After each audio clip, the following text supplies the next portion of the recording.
శాంతి. ఈరోజు 22/12/25 డిసెంబర్ 22వ తేదీ. బాబా యొక్క సాకార రూపంలోని మధురమైన మహావాక్యాలని విందాము. మధురమైన పిల్లలు, బాబా ఎవరో, ఎలా ఉంటారో అలా వారిని యథార్థ రీతిగా గుర్తించి స్మృతి చేయండి. అందుకు మీ బుద్ధిని విశాలంగా చేసుకోండి. బాబా ఎవరో, ఎలా ఉంటారో అలా వారిని యథార్థ రీతిగా గుర్తించి స్మృతి చేయండి. అందుకు మీ బుద్ధిని విశాలంగా చేసుకోండి. ఈరోజు ప్రశ్న, బాబాను పేదల పాలిటి పెన్నిధి అని ఎందుకంటారు? జవాబు, ఎందుకంటే ఈ సమయంలో మొత్తం ప్రపంచమంతా నిరుపేదగా దుఃఖితంగా అయిపోయినప్పుడు దీన్ని దుఃఖం నుండి విడిపించేందుకు తండ్రి వచ్చారు. అంతేకాని ఎవరిపైనైనా దయ కలిగి బట్టలిచ్చేయటము, డబ్బులిచ్చేయటము అది గొప్ప విషయమేమీ కాదు. దాని ద్వారా వారు షావుకారులుగా ఏమీ అయిపోరు. నేను ఈ ఆటవికులకు ధనాన్నిచ్చి పేదల పాలిటి పెన్నిధి అని పిలిపించుకోను. పేదలకు అనగా పతితులకు ఎవరిలోనైతే జ్ఞానం లేదో వారికి నేను జ్ఞానాన్నిచ్చి పావనంగా తయారు చేస్తాను. ఈరోజు పాట, ప్రపంచాన్ని మర్చిపోయే సమయం ఇదే, యహీ బహార్ హే దునియాకు భూల్ జానేకి. ఓం శాంతి. మధురాతి మధురమైన పిల్లలు గీతాన్ని విన్నారు. ఈ గీతాన్ని ప్రపంచంలోని మనుషులే గానం చేశారని పిల్లలకు తెలుసు. ఈ పాత ప్రపంచాన్ని మర్చిపోవాలి అన్న పదాలు చాలా బాగున్నాయి. కొత్త ప్రపంచంలోకి వెళ్ళాలంటే తప్పకుండా పాత ప్రపంచాన్ని వదలాలి అని కూడా భావిస్తారు. కానీ ఇంకా చాలా సమయం ఉందని వారు భావిస్తారు. క్రొత్త నుంచి పాతగా అవుతుంది అని భావిస్తారు. కానీ ఎక్కువ సమయాన్ని వ్రాయడం వల్ల మర్చిపోయారు. ఇప్పుడు మీకు స్మృతిని కలిగించటం జరుగుతుంది. ఇప్పుడు కొత్త ప్రపంచ స్థాపన జరుగుతుంది. కావున పాత ప్రపంచాన్ని మర్చిపోవాలి. అలా మర్చిపోవడం ద్వారా ఏమవుతుంది? మనం ఈ శరీరాన్ని వదిలి కొత్త ప్రపంచంలోకి వెళ్తాము. కానీ అజ్ఞాన కాలంలో ఇటువంటి పదాలలోని అర్థం వైపు ఎవరి ధ్యాస వెళ్ళదు. ఏ విధంగా అయితే తండ్రి అర్థం చేయిస్తారో అలా అర్థం చేయించేవారు ఎవరూ లేరు. మీరు వీటి అర్థాలను అర్థం చేసుకోగలరు. తండ్రి చాలా సాధారణంగా ఉంటారని కూడా పిల్లలకు తెలుసు. అనన్యులైన మంచి మంచి పిల్లలు కూడా పూర్తిగా అర్థం చేసుకోరు. వీరిలో శివబాబా వస్తారు అన్నది మర్చిపోతారు. ఏదైనా డైరెక్షన్ ఇస్తే ఇది శివబాబా డైరెక్షన్ అని భావించరు. శివబాబాను రోజంతా మర్చిపోతారు. పూర్తిగా అర్థం చేసుకొని కారణంగా ఆ పని చేయరు. మాయా స్మృతి చేయనివ్వదు. ఆ స్మృతిని స్థిరంగా నిలువనివ్వదు. కష్టపడుతూ చివర్లో ఆ స్థితి తప్పకుండా ఏర్పడునున్నది. ఈ సమయంలో కర్మాతీత స్థితిని చేరుకునేవారు ఎవరూ లేరు. బాబా ఎలా ఉన్నారో అలా వారిని యథార్థ రీతిగా తెలుసుకునేందుకు చాలా విశాల బుద్ధి కావాలి. బాప్దాదా వేడినిచ్చే బట్టలు వేసుకుంటారా అని కొందరు మిమ్మల్ని అడుగుతారు. అంటే ఉలెన్ దుస్తులు బాప్దాదాలు ఇరువురికి ఉన్నాయి అని మీరు అంటారు. నేను ఊలు బట్టలు ఏమైనా వేసుకుంటానా? నాకు అసలు చలే వేయదు అని శివబాబా అంటారు. నేను ఎవరిలోకైతే ప్రవేశించానో అతనికి చలి పుడుతుంది. బ్రహ్మబాబాకి నాకైతే ఆకలి దాహము ఏదీ లేదు. నేను ఒక నిర్లేపిని. సేవ చేస్తూ కూడా ఈ విషయాలన్నింటి నుండి అతీతమైన వాడిని. నేను తాగను తినను అని ఒక సాధువు కూడా అనేవాడు. వారు కృత్రిమమైన వేషాన్ని ధారణ చేశారు. దేవతల పేర్లను కూడా ఎందరో పెట్టుకుంటారు. ఇంకే ధర్మంలోనూ దేవీ దేవతలుగా అవ్వరు. ఇక్కడ ఎన్ని మందిరాలు ఉన్నాయి. విదేశాల్లో ఒక్క శివబాబానే నమ్ముతారు. తండ్రి అనేవారు ఒక్కరే ఉంటారు అని బుద్ధి కూడా చెప్తుంది. తండ్రి నుండే వారసత్వం లభిస్తుంది. కల్పంలోని ఈ పురుషోత్తమ సంగమ యుగంలోనే తండ్రి నుండి వారసత్వం లభిస్తుందని పిల్లలైన మీ బుద్ధిలో ఉంది. మీరు సుఖధామంలోకి వెళ్ళినప్పుడు మిగిలిన వారంతా శాంతిధామంలో ఉంటారు. మీలో కూడా ఈ వివేచన నెంబర్ వారీగా ఉంది. జ్ఞాన ఆలోచనల్లో ఉన్నట్లయితే వారి మాటలు కూడా అవే వెలువడతాయి. మీరు బాబా ద్వారా రూపము మరియు సుగంధం కలవారిగా అవుతున్నారు. మీరు రూపము మరియు సుగంధం కూడా కలవారు. రూప్ బసంత్. మేము రూపము మరియు సుగంధం కలవారము అని ప్రపంచంలో ఇంకెవ్వరూ అనలేరు. ఇప్పుడు మీరు చదువుతున్నారు, చివరి వరకు నెంబర్ వారీగా పురుషార్థానుసారంగా చదువుకుంటారు. శివబాబా ఆత్మలైన మనకు తండ్రి కదా, ఇది కూడా మనస్సుకు హత్తుకుంటుంది కదా. భక్తి మార్గంలో ఇలా మనస్సుకు హత్తుకోదు. ఇక్కడ మీరు సమ్ముఖంగా కూర్చున్నారు. తండ్రి ఈ సమయంలోనే వస్తారని, వారు ఇంకే సమయంలోనూ వచ్చే అవసరం లేదని మీరు భావిస్తారు. సత్యుగం నుండి త్రేతాయుగం వరకు వారు వచ్చేది లేదు. ద్వాపర యుగం నుండి కలియుగం వరకు కూడా రారు. కల్పపు సంగమ యుగంలోనే వారు వస్తారు. తండ్రి పేదల పాలిటి పెన్నిధి అనగా మొత్తం ప్రపంచం ఏదైతే దుఃఖితంగా నిరుపేదగా అయిపోతుందో దానికి వారు తండ్రి. వీరి హృదయంలో ఏముంటుంది? నేను పేదల పాలిటి పెన్నిధిని, అందరి దుఃఖము లేక దారిద్ర్యం అంతమైపోవాలి. అది జ్ఞానం ద్వారా తప్ప ఇంకెవరి ద్వారానూ తగ్గజాలదు. అంతేకాని బట్టలు మొదలైనవి ఇవ్వడం ద్వారా ఎవరు షావుకారులుగా అయితే అయిపోరు కదా. పేదవారిని ఎవరినైనా చూస్తే వారికి బట్టలు ఇవ్వాలనిపిస్తుంది. ఎందుకంటే నేను పేదల పాలిటి పెన్నిధిని అన్నది గుర్తుకొస్తుంది కదా. అలాగని నేను కేవలం ఈ అడవి జాతి వారికి మాత్రమే పేదల పాలిటి పెన్నిధిని కాను. ఎవరైతే పూర్తిగా పతితులుగా ఉన్నారో వారిని పావనంగా తయారు చేస్తాను. నేను ఆ పేదల పాలిటి పెన్నిధిని, నేను పతిత పావనుడిని అని కూడా భావిస్తారు. వారు స్వయాన్ని పేదలుగా భావిస్తారు. నేను పేదల పాలిటి పెన్నిధిని కదా అన్న ఆలోచన కలుగుతుంది. కానీ డబ్బులు మొదలైనవి ఎలా ఇవ్వను? అవి ఇచ్చేవారు కూడా ప్రపంచంలో ఎందరో ఉన్నారు. ఎంతోమంది చందాలు వసూలు చేస్తారు. వాటిని అనాథాశ్రమాలకు పంపిస్తారు. అనాథలు అనగా ఏ నాథుడు లేనివారు ఉంటారని తెలుసు. అనాథలు అనగా పేదలు. మీకు కూడా నాథుడు లేడు అనగా తండ్రి లేడు. మీరు పేదలుగా ఉండేవారు. జ్ఞానం లేదు. ఎవరైతే రూపము మరియు సుగంధం కలిగి ఉండరో వారు పేదలు, అనాథలు. ఎవరైతే రూపము మరియు సుగంధం కలిగి ఉంటారో వారిని సనాథలు అని అంటారు. సనాథలు అని షావుకారులను, అనాథలని పేదవారిని అంటారు. అందరూ పేదలే. వారికి ఏదైనా ఇవ్వాలి అని మీ బుద్ధిలో ఉంటుంది. తండ్రి పేదల పాలిటి పెన్నిధి కావున ఎటువంటి వస్తువుని ఇవ్వాలంటే దాని ద్వారా వారు సదా షావుకారులుగా అయిపోవాలి. అంతేకాని ఈ బట్టలు మొదలైనవి ఇవ్వడం మామూలు విషయమే. వాటిలోకి మనం ఎందుకు వెళ్ళాలి? మనం వారిని అనాథల నుండి సనాథలుగా తయారు చేస్తాము. ఎవరెంత పదముపతులుగా ఉన్నా కానీ అది కూడా అల్పకాలికం కొరకే. ఈ ప్రపంచమే అనాథల ప్రపంచము. డబ్బున్నా అది కూడా అల్పకాలికమైందే. అక్కడ సదా సనాథలుగా ఉంటారు. అక్కడ ఇలా కర్మలను నిందించుకోరు. ఇక్కడ ఎంతమంది పేదవారు ఉన్నారు. ఎవరి వద్దనైతే ధనం ఉందో వారికి తాము స్వర్గంలో ఉన్నామన్న నష ఉంటుంది. కానీ వారు స్వర్గంలో లేరని మీకు తెలుసు. ఇప్పుడు మనుష్యులెవ్వరూ సనాథలు కారు, అందరూ అనాథలుగా ఉన్నారు. ఈ డబ్బు మొదలైనవన్నీ మట్టిలో కలిసిపోనున్నాయి. మా వద్ద ఇంత ధనం ఉంది, దీన్ని పుత్రపౌత్రాదులు తింటూ ఉంటారు, పరంపరగా కొనసాగుతుంది అని మనుషులు భావిస్తారు. కానీ అలా ఏమీ కొనసాగదు. ఇదంతా వినాశనమైపోతుంది. కావున మీకు ఈ పాత ప్రపంచంపై వైరాగ్యం ఉంది. కొత్త ప్రపంచాన్ని స్వర్గము అని, పాత ప్రపంచాన్ని నరకము అని అంటారని మీకు తెలుసు. మనల్ని బాబా కొత్త ప్రపంచం కొరకు షావుకారులుగా తయారు చేస్తున్నారు. ఈ పాత ప్రపంచం అంతమైపోనున్నది. బాబా ఎంత షావుకారులుగా తయారు చేస్తారు. ఈ లక్ష్మీనారాయణలు షావుకారులుగా ఎలా అయ్యారు? ఎవరైనా షావుకారుల నుండి వారికి వారసత్వం లభించిందా? లేక యుద్ధం ఏదైనా చేశారా?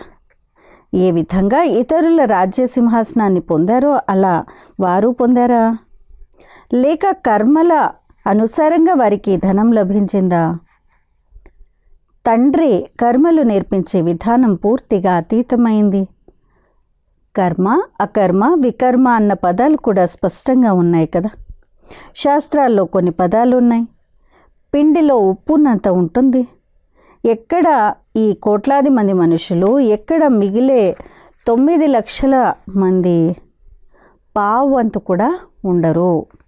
కావున దీన్ని పిండిలో ఉప్పు అంత అని అంటారు. ప్రపంచమంతా వినాశనం అయిపోతుంది. చాలా కొద్ది మందే సంగమయుగంలో ఉంటారు.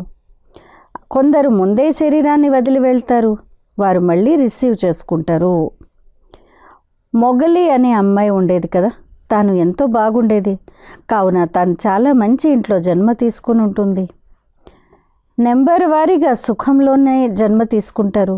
వారు సుఖాన్ని చూస్తారు, అలాగే కొద్ది దుఃఖాన్ని కూడా చూడవలసి ఉంటుంది. ఎవరు కర్మాతీత స్థితిని పొందలేరు. చాలా సుఖమయమైన ఇంట్లోకి వెళ్ళి జన్మ తీసుకుంటారు. ఇక్కడ సుఖమయమైన ఇళ్ళు ఏవి ఉండవని భావించకండి. చెప్పడానికి వీల్లేనంతగా మంచిగా ఉండే పరివారాలు కూడా ఎన్నో ఉంటాయి. బాబా వాటిని చూశారు. ఒకే ఇంట్లో కోడళ్ళు ఎంత శాంతిగా ఉంటారంటే అందరూ కలిసి భక్తి చేస్తారు, గీతను చదువుతారు.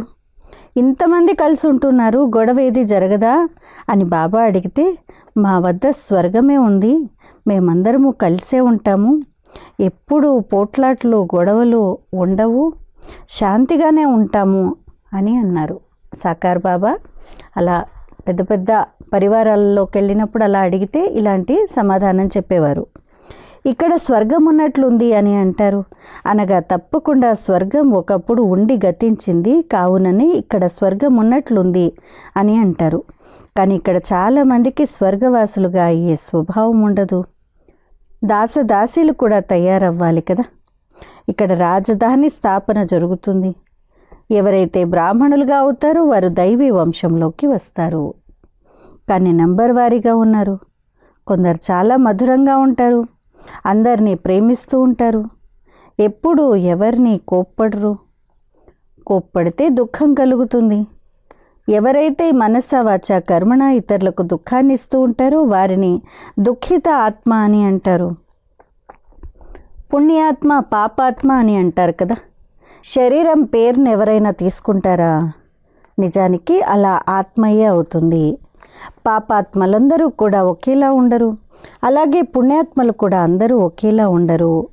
నంబర్ వారుగా పురుషార్థానుసారంగా ఉంటారు. విద్యార్థులు తాము స్వయం తమ నడవడిక స్థితి ఎలా ఉంది, మేము ఎలా నడుచుకుంటున్నాము, అందరితో మధురంగా మాట్లాడుతున్నామా, ఎవరైనా ఏమైనా అంటే మేము తప్పుడు జవాబుని ఇవ్వటం లేదు కదా అని అర్థం చేసుకోగలరు కదా. బాబా పిల్లలపై కోపం వచ్చేస్తుంది అని కొందరు బాబాతో అంటారు. ఎంత వీలైతే అంత ప్రేమగా నడవండి. చిన్నపిల్లలను మందలించేందుకు చెవి పట్టుకుంటారు. కృష్ణుణ్ణి రోకలికి కట్టినట్లుగా చూపిస్తారు కదా, అది కూడా ఇక్కడి విషయమే. చిన్నపిల్లలు చంచలంగా ఉంటే మంచానికి లేగా చెట్టుకు కట్టేయండి, కానీ చెంపదెబ్బ వేయకండి. అలా చేస్తే వారు కూడా అది నేర్చుకుంటారు. కట్టేయడం మంచిది. అలాగని కొడుకు పెరిగి పెద్దయిన తర్వాత తల్లిదండ్రులను కట్టేస్తాడని కాదు. ఇది పిల్లల కొరకు శిక్షణ. బాగా విసిగించేస్తే చెవి పట్టుకోవచ్చు. కొందరు పిల్లలు చాలా విసిగించేస్తారు, నిర్మోహులుగా కూడా అవ్వవలసి వస్తుంది. మేము ఈ లక్ష్మీనారాయణలుగా అవ్వాలి అని పిల్లలైన మీరు భావిస్తారు. ఈ లక్ష్యము ఉద్దేశము మీ ముందుంది. ఇదెంత ఉన్నతమైన లక్ష్యము. చదివించేవారు కూడా ఉన్నతమైన వారే కదా. శ్రీకృష్ణుని సర్వగుణ సంపన్నుడు, షోడశ కళా సంపూర్ణుడు అంటూ మహిమను ఎంతగా గానం చేస్తారు. మనం ఇప్పుడు అలా అవుతున్నామని పిల్లలైన మీకు తెలుసు. అలా అయ్యేందుకే మీరు ఇక్కడికి వచ్చారు. మీ సత్యనారాయణ కథన నరుడి నుండి నారాయణుడిగా తయారయ్యేందుకు, అమర కథ అమరపురిలోకి వెళ్ళేందుకు. సన్యాసులు మొదలైన వారెవ్వరికీ ఈ విషయాలను గురించి తెలియదు. మనుష్య మాత్రులు ఎవ్వరిని జ్ఞానసాగరుడు లేక పతిత పావనుడు అని అనరు. మొత్తం సృష్టి అంతా పతితంగా ఉన్నప్పుడు పతిత పావనుడు అని ఎవరిననగలరు? ఇక్కడ పుణ్యాత్ములెవ్వరూ ఉండజాలరు. ఈ ప్రపంచం పతితమైందని బాబా వివరిస్తారు. శ్రీకృష్ణుడు మొట్టమొదటి నంబర్వాడు, కానీ అతన్ని కూడా భగవంతుడు అని అనజాలరు. జనన మరణాలకు అతీతమైన వారు ఒక్క నిరాకారుడైన తండ్రియే. శివ పరమాత్మాయ నమః అని గానం చేస్తారు. బ్రహ్మ విష్ణు శంకర్లను దేవతలు అని, శివుణ్ణి పరమాత్మ అని అంటారు. కావున శివుడు అందరికన్నా పైన ఉంటారు కదా. వారందరికీ తండ్రి, వారసత్వం కూడా తండ్రి నుండి లభిస్తుంది. సర్వవ్యాపి అని అనడం ద్వారా వారసత్వం లభించదు. తండ్రి స్వర్గ స్థాపనను చేస్తారు, మరి వారు తప్పకుండా స్వర్గ వారసత్వాన్నే ఇస్తారు. ఈ లక్ష్మీనారాయణులు నంబర్ 1 చదువు ద్వారానే ఈ పదవిని పొందారు. భారతదేశ ప్రాచీన యోగం ఎందుకు ప్రసిద్ధమవ్వదు? దేని ద్వారానైతే మనుషులు విశ్వాధిపతులుగా అవుతారో దాన్ని సహజ యోగము, సహజ జ్ఞానము అని అంటారు. ఇది చాలా సహజము. ఒక్క జన్మ పురుషార్థం ద్వారా ఎంతటి ప్రాప్తి లభిస్తుంది. భక్తి మార్గంలో జన్మజన్మలు ఎన్నో ఎదురు దెబ్బలు తింటూ వచ్చారు, కానీ ఏమీ లభించదు. ఇదైతే ఒక్క జన్మలోనే లభిస్తుంది. కావుననే దీన్ని సహజము అని అంటారు. క్షణంలో జీవన్ముక్తి అని అంటారు. ఈ రోజుల్లో ఎటువంటి ఇన్వెన్షన్లు కనుక్కుంటున్నారో చూడండి. సైన్స్ వారిది కూడా అద్భుతమే. సైలెన్స్ అద్భుతం కూడా ఎలా ఉందో చూడండి. అక్కడైతే చూసేందుకు అన్నీ కనిపిస్తాయి, ఇక్కడ ఏమీ కనిపించవు. సైన్స్ యొక్క ప్రోగ్రెస్ చూడటానికి కనిపిస్తుంది, కానీ సైలెన్స్ యొక్క అద్భుతం కళ్ళకు కనిపించదు.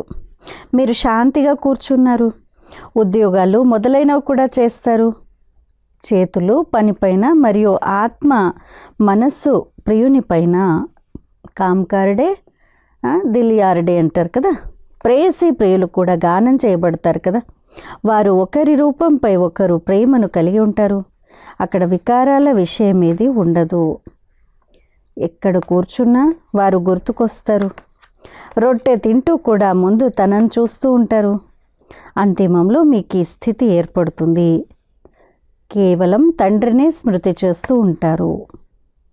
అచ్చా, మీఠే మీఠే సిక్కిలదే बच्चों प्रति माता पिता बाप दादा का याद प्यार और गुड मॉर्निंग. रूहानी बाप की रूहानी बच्चों को नमस्ते. हम रूहानी बच्चों की रूहानी माता पिता बाप दादा को याद प्यार गुड मॉर्निंग और नमस्ते. ధారణ కొరకు ముఖ్య సారము. మొదటి పాయింట్, రూపము మరియు సుగంధం కలవారిగా అయి మీ నోటి నుండి సదా సుఖాన్నిచ్చే మాటలనే మాట్లాడాలి. దుఃఖాన్నిచ్చేవారిగా అవ్వకూడదు. జ్ఞాన ఆలోచనల్లోనే ఉండాలి. మీ నోటి నుండి జ్ఞాన రత్నాలనే వెలికి తీయాలి. 2, నిర్మోహిగా అవ్వాలి. ప్రతి ఒక్కరితోనూ ప్రేమగా పని నడపాలి, కానీ కోపగించుకోకూడదు. అనాథలను సనాథలుగా తయారు చేసే సేవను చేయాలి. ఈరోజు వరదానము, మాస్టర్ గతి సద్గతి దాత భవ. తమ ఫరిష్తా స్వరూపం ద్వారా గతి సద్గతుల ప్రసాదాన్ని పంచే మాస్టర్ గతి సద్గతి దాత భవ.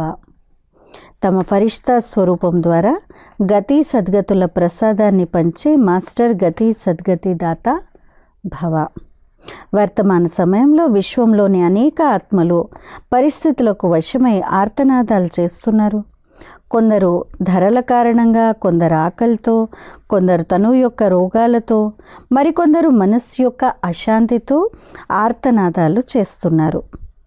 అందరి దృష్టి శాంతి స్తంభాల వైపుకు వెళ్తుంది. ఎవరు శాంతి స్తంభము? మనమందరము శాంతి స్తంభాలు. ఈ హాహాకారాల తర్వాత జై జయకారాలు ఎప్పుడు జరుగుతాయి అని అందరూ చూస్తున్నారు. కావున ఇప్పుడు మీ సాకారీ ఫరిష్తా రూపం ద్వారా విశ్వపు దుఃఖాలను దూరం చేయండి. మాస్టర్ గతి సద్గతి దాతలుగా ఈ భక్తులకు గతి మరియు సద్గతుల ప్రసాదాన్ని పంచండి. స్లోగన్, మనస్సును ఎంత శక్తిశాలిగా తయారు చేసుకోవాలంటే ఇక ఏ పరిస్థితి మనస్సును అలజడిలోకి తేలేకపోతుంది. మనస్సును ఎంత శక్తిశాలిగా తయారు చేసుకోవాలంటే ఇక ఏ పరిస్థితి మనస్సును అలజడిలోకి తేలేకపోవాలి. అచ్చా, అవ్యక్త ప్రేరణ. ఇప్పుడు సంపన్నంగా మరియు కర్మాతీతంగా అవ్వాలనే ధునిలోనే ఉండండి. ఇప్పుడు సేవకు చెందిన కర్మల బంధనంలోకి కూడా రాకండి. మా స్థానము, మా సేవ, మా స్టూడెంట్, మా సహయోగి ఆత్మలు, ఇలా అనుకోవటం కూడా సేవ యొక్క కర్మబంధనము. ఈ కర్మబంధనం నుండి కర్మాతీతులుగా అవ్వాలి. కనుక కర్మాతీతులుగా అవ్వాలి. మరియు వీరే సర్వస్వము. ఏ వహీ హే, యహీ సబ్ కుచ్ హే అన్న ఈ అనుభూతిని కలిగించి ఆత్మలను సమీప ఆశ్రయ స్థానానికి తీసుకురావాలి. ఆత్మలందరికీ ఎలాంటి అనుభూతి కావాలి? వీరే సర్వస్వము అంటే శివబాబా వైపుకు అందరినీ మనం కనెక్ట్ చేసే విధంగా ఇలాంటి సేవ చేయండి. అప్పుడు ఆత్మలను సమీప ఆశ్రయ స్థానానికి తీసుకొని రాగలరు అని బాబా అంటున్నారు. ఇదే సేవను ఈ సంవత్సరం యొక్క ఎండ్లో మనం చేస్తూ ఉందాం. అచ్చా. ఓం శాంతి.